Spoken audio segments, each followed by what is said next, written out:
మనం తీసుకోబోతున్న టాపిక్ ఏంటంటే మనం ఆల్రెడీ ఈరోజు టైటిల్ పెట్టున్నాం ఒకటి లైవ్కి, భారతి కోసం మమ్మల్ని బలి చేస్తారా? ఈ మాట అంటుంది ఎవరో కాదు, ఆ పార్టీ సీనియర్ నేతలే. ఎందుకంటే ఈరోజు అమరావతి విషయంలో జగన్మోహన్ రెడ్డి అండ్ బ్యాచ్ తెర మీదకి తీసుకొచ్చిన ఒక విష ప్రచారం కానీ, జగన్మోహన్ రెడ్డి తన సొంత మీడియాలోనే, భారతీయ కేంద్రంగా నడుస్తున్న తన సొంత మీడియాలోనే ఈ రోజున అమరావతి రైతులను ఉద్దేశించి, అది కూడా మహిళా రైతులను ఉద్దేశించి మాట్లాడిన మాటలు కానీ సభ్య సమాజాన్ని తలదించుకునేలాగా చేస్తూ ఉన్నాయి. సభ్య సమాజాన్ని ఒక నిజంగానే సిగ్గుతో కుమిలిపోయేలాగా చేస్తూ ఉన్నాయి. ఇలాంటి మాటలు కూడా మాట్లాడతారా జర్నలిస్టుల పేరుతోనే అని. నిజంగా ఈరోజు అందరికన్నా సిగ్గుపడాల్సింది జర్నలిస్టుల సమాజమే. ఇంకా సమాజంలో జర్నలిస్టుల పేరుతోని ఇలాంటి సిగ్గుమాలిన ఎదవలు ఉన్నందుకు నిజంగా సిగ్గుపడాల్సింది జర్నలిస్టులు ఈరోజు ఫస్ట్. సో ఓవరాల్గా మనం చూసినట్లయితే ఈరోజు మనం పెట్టిన టైటిల్కి జస్టిఫికేషన్ ఉంది 100%. ఎందుకంటే ఆ స్థాయిలో వైఎస్ఆర్సీపీ నేతలు ఈ రోజున కుమిలిపోతూ ఉన్నారు చాలామంది.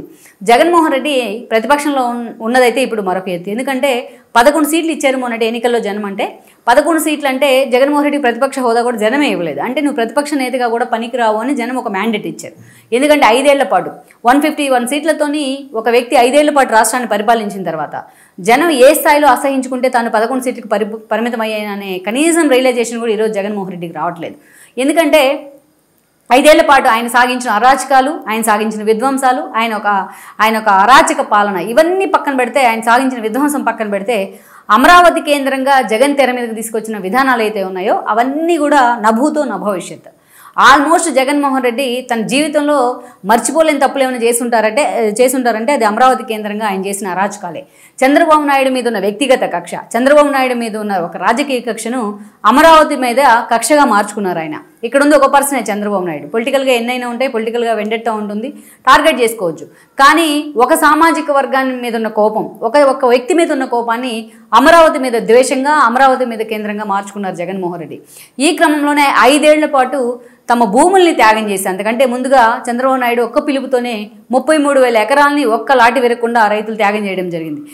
ఇది నభూతున్న భవిష్యత్తు. నిజంగానే ప్రపంచంలో ఎక్కడా కూడా ఒక రక్తం బొట్టు చెందకుండా, ఒక చిన్న నిరసన లేకుండా అంత స్వచ్ఛందంగా తమ ఆరుగాలం కష్టపడి పంటలు పండించుకునే పొలాన్ని రైతులు త్యాగం చేయడం అనేది అయితే అది ఎక్కడా జరగలేదు. అది రాసి పెట్టుకోవచ్చు ఎవరైనా సరే.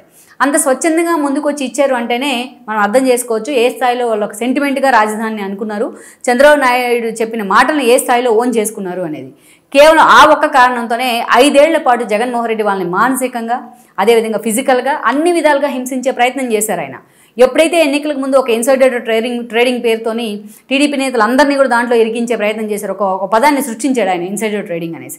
అందుకంటే ముందుగా ఆళ్ళ రామకృష్ణారెడ్డి లాంటి వాళ్ళని అడ్డం పెట్టుకుని వాళ్ళ మీద ఎన్నో కేసులు వేయించే ప్రయత్నం చేశారు. ఎక్కడో ఒక అసంతృప్తి నేతను రెచ్చగొట్టి ప్రొవోక్ చేసి వాళ్ళతో కేసులు వేయించే ప్రయత్నం చేశారు. దాన్ని కంటిన్యూ చేసే విధంగా అధికారంలోకి వచ్చిన తర్వాత రాష్ట్రం అంతా ఆయన చేసిన అరాచకాలు, అంటే సుధాకర్ దగ్గర నుంచి, మాస్క్ అడిగినందుకు సుధాకర్ని మెంటలాన్ని చేసి చంపేయడం దగ్గర నుంచి, ఏదైతే అక్క కోసం ముందుకు వచ్చిన అమర్నాథ్ గౌడ్ని తగలబెడతాం వరకు, ఇలాంటి అరాచకాలు చరిత్రలో లిఖించిపోయే అరాచకాలు చాలా ఉన్నాయి జగన్మోహన్ రెడ్డి ప్రభుత్వంలో జరిగినవి. కానీ వీటన్నిటికంటే పీక్ ఏంటంటే అమరావతి కేంద్రంగా జగన్మోహన్ రెడ్డి సాగించిన ఒక విధ్వంసం. ఆఖరికి అమరావతిలో రోడ్లు కూడా పీక్కొని వెళ్ళిపోయారు. నైటే ప్రభుత్వ ఆస్తిని అంటేనే మనం అర్థం చేసుకోవచ్చు ఏ స్థాయిలో అరాచకాలు జరిగినాయి, ఏ స్థాయిలో అమరావతిని జగన్మోహన్ రెడ్డి గాలికి వదిలేశారు 3 రాజధానుల పేరుతోని. పోనీ ఎగ్జిక్యూటివ్ క్యాపిటల్ అందుకు వైజాగ్నైనా అక్కడ ఏమైనా డెవలప్ చేశారంటే అక్కడ విజయసాయి దగ్గర నుంచి సుబ్బారెడ్డి దాకా అందరిని అక్కడే మోహరించి 5 ఏళ్ల పాటు అక్కడ ఎండోన్మెంట్ భూములను కూడా ఎత్తుకెళ్ళిపోయేలాగా చేశారు. పోనీ న్యాయ రాజధాని అందుకు కర్నూలులో ఒక ఇటుకైనా పెట్టారా అంటే అది జరగలేదు. కర్నూలు ప్రజలు కూడా వామ్మో జగన్మోహన్ రెడ్డి మాకు వద్దని భయపడే పరిస్థితి కల్పించారు. అందుకనే మొన్నటి ఎన్నికల్లో అటు రాయలసీమ ప్రజలు కానీ, ఇటు అదేవిధంగా జగన్మోహన్ రెడ్డి చెప్పిన 3 రాజధానులు ఒక తొగ్లక్ నిర్ణయం అని కూడా తేల్చి చెప్పేశారు మొన్నటి మ్యాండేట్ ద్వారా. ఇటు కోస్తాలో కానీ, అటు రాయలసీమలో కానీ, అలాగని మనం చూస్తే అటు శ్రీకాకుళం ఉత్తరాంధ్రలో కానీ ఎక్కడా కూడా జగన్మోహన్ రెడ్డికి మ్యాండేట్ రాలేదు. తల దించుకొని సిగ్గుపడాల్సిన సందర్భం 11 సీట్లు రావడము, 151 సీట్లు వచ్చిన ఒక వ్యక్తికి with in the span of 5 ఇయర్స్లోనే. కానీ ఇంకా రియలైజేషన్ లేదు ఈ రోజున.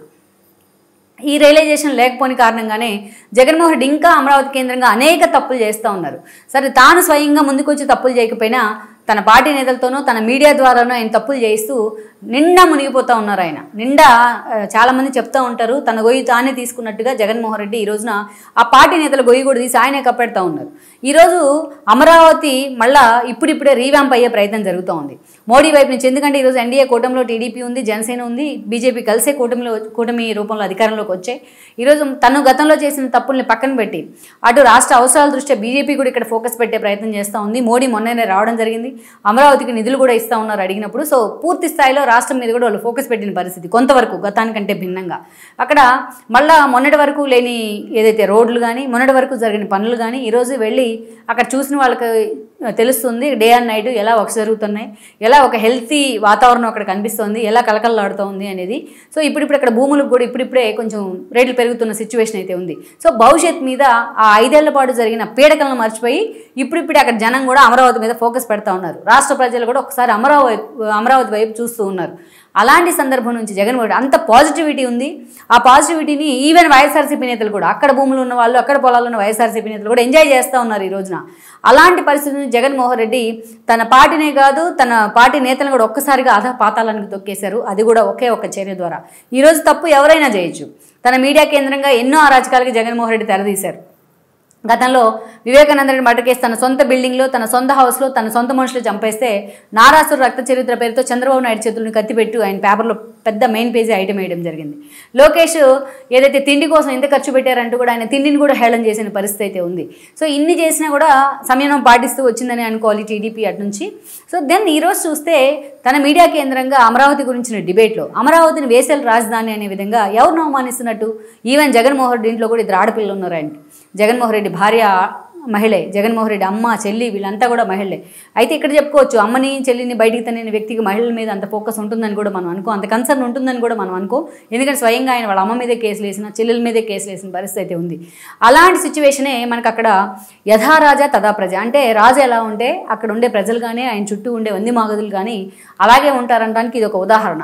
ఎందుకంటే ఆయన పనిచేసే వాళ్ళు ఆయనకి డబ్బా కొడతాం వరకు ఓకే, కానీ అంత ఎక్స్టెంపోకి వెళ్ళి ఎదుటి వాళ్ళ మీద ఒక విషయం చిమ్మే విధంగా మొత్తం మహిళల్ని ఒక కించపరిచే విధంగా అమరావతి వేసల రాజధాని అనే వర్డింగ్ వచ్చిందంటేనే అక్కడే వాళ్ళని పాత్ర వేయాలి. కానీ ప్రభుత్వం ఇంకా సమయం పాటించి చక్కగా కేసులు పెట్టి అరెస్ట్ చేసింది, మర్యాదగా తీసుకెళ్లారు పోలీసులు కూడా. సో జర్నలిస్టుల ముసుగులు అది కూడా జర్నలిస్టులే సిగ్గుపడాల్సిన సందర్భం ఇది. డిబేట్ల పేరుతోని చిల్లరగాళ్ళందరినీ తీసుకొచ్చి కూర్చోబెట్టి డిబేట్లు చేస్తే దానికి రెప్లికా ఇలాగే ఉంటుంది. సో అదంతా కూడా ఈరోజు పలికింది ఒకరు పలికించింది ఇంకొకరు అయి ఉండొచ్చు, అన్ఎక్స్పెక్టెడ్గా వచ్చి ఉండొచ్చు, మైట్ బి. కానీ ఇంత ప్రీ ప్లాన్ లేకుండా ఇట్లాంటి కామెంట్స్ అన్ఎక్స్పెక్టెడ్గా వస్తాయని కూడా మనం అనుకోలేం. సరే దానికి రెప్లికా ఎలా ఉంది, దానికి ఎలా రైతులు రోడ్డెక్కే ప్రయత్నం చేస్తున్నారు, ఇదంతా ఒక ఎత్తు అయితే ఈరోజు ఇవన్నీ కూడా జగన్మోహన్ రెడ్డిని హిట్ చేస్తున్నాయి. జగన్మోహన్ రెడ్డి కన్నా ముందు హిట్ చేస్తుంది భారతినే. అందుకే ఈరోజు భారతికి క్షమాపణ చెప్పాల్సిందే అని కూడా అమరావతి రైతులు రోడ్డు ఎక్కుతూ ఉన్నారు. భారతి మీద కేసు పెట్టాల్సిందే అని రోడ్డు ఎక్కుతూ ఉన్నారు.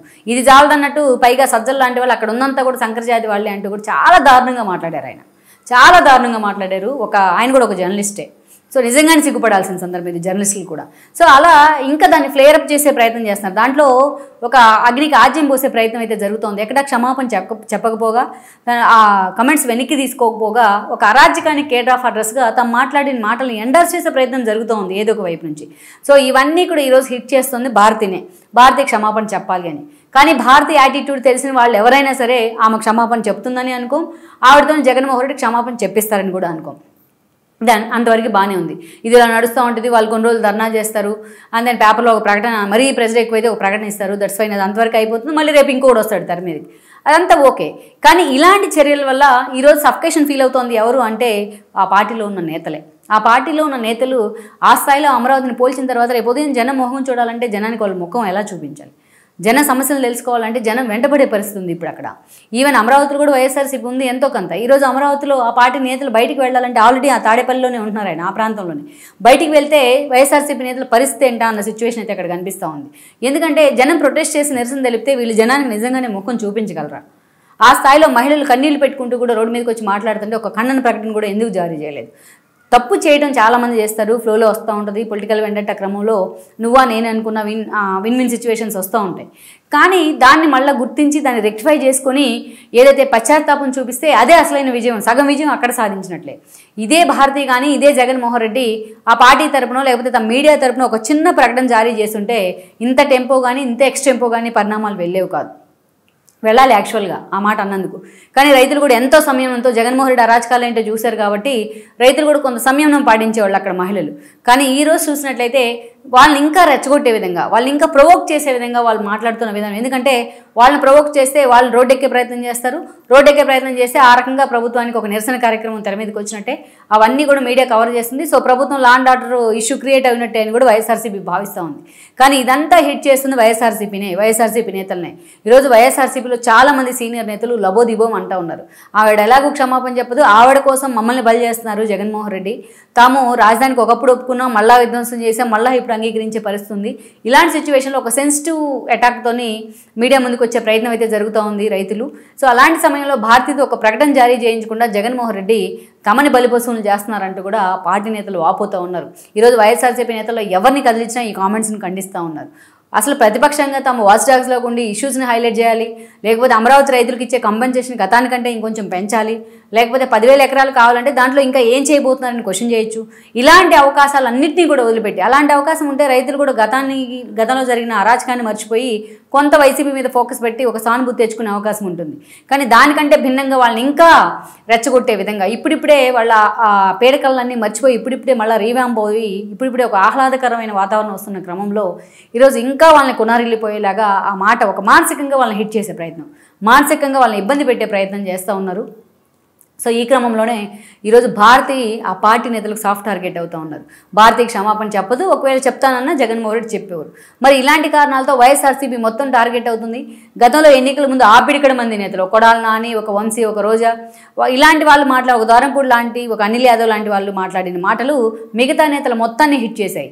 ఈరోజు 11 మంది ఈరోజు ఆ పార్టీకి ఎమ్మెల్యేలు గెలవడం, రాష్ట్ర వ్యాప్తంగా తలపని నేతలు కూడా ఓడిపోవడం, ఎంతోమంది ఎమ్మెల్యేలు ఓడిపోవడానికి ఇలాంటి దరద్రపు కొట్టు కామెంట్సే కారణం. సో అదే ఇష్యూని కంటిన్యూ చేసేలాగా కూడా ఈ రోజున అధికారం కోల్పోయిన వితిన్ 1 ఇయర్లోనే ఈరోజు ఈ స్థాయిలో అరాచకాలకి జగన్మోహన్ రెడ్డి తెరదీశారంటే అది నిజంగా ఆ పార్టీని పూర్తిగా డిఫెన్స్లో పడేసినట్టే. తనకు పాజిటివిటీని పెంచుకునే అవకాశాలు చాలా ఉన్నా తన చేతులారా వాటిని నాశనం చేసుకుంటున్నట్టే. అందుకే ఇది జగన్మోహన్ రెడ్డి ఎలా ఉంటారు, భారతి ఎలా ఉంటారు అనేది పక్కన పెడితే ఈ పరిణామాలన్నీ ఆ పార్టీ నేతలను డిఫెన్స్లో పడేస్తున్నాయి. రేపు ప్రజల్ని తాము ఎలా ఫేస్ చేయాలని ఒక గిల్టీ కాన్షియస్ని వాళ్ళని తెర మీద తీసుకొస్తూ ఉంది. సో ఓవరాల్గా మనం చూసినట్లయితే ఇలాంటి సిచ్యువేషన్లో ఎంత స్మార్ట్గా జగన్మోహన్ రెడ్డి డీల్ చేస్తారనేదే ఆయన భవిష్యత్తు మీద, ఆయన పార్టీ భవిష్యత్తు మీద ఆధారపడి ఉంటుంది. కానీ ఆయన పక్కన ఉన్న వాళ్ళందరూ కూడా మనం ఆల్రెడీ చెప్పుకున్నట్టు యథా రాజా తథా ప్రజ అనే సంగతి. ఎందుకంటే వాళ్ళ సజ్జలను చూస్తేనే, ఆయన మాట్లాడిన మాటలు చూస్తే మనకు అర్థమవుతుంది. సో శంకర్ జాత్ అంటూ మరొక విధ్వంసాలను రేకెత్తించే విధంగా మాట్లాడడం అనేది. సో భారతీయనో జగన్మోహన్ రెడ్డి సారీ చెప్తారనో క్షమాపణ అడుగుతారనో మనం అనుకోలేం. సో ఓవరాల్గా జగన్మోహన్ రెడ్డి తనతో పాటు, తన పార్టీతో పాటు తన నమ్మిన నేతలందరినీ కూడా నట్టేట్లో ముంచుతున్నారంటే అది అతిశయోక్తి కాదు. ఈ వీడియో మీకు నచ్చినట్లయితే please share, like and subscribe R24 Telugu.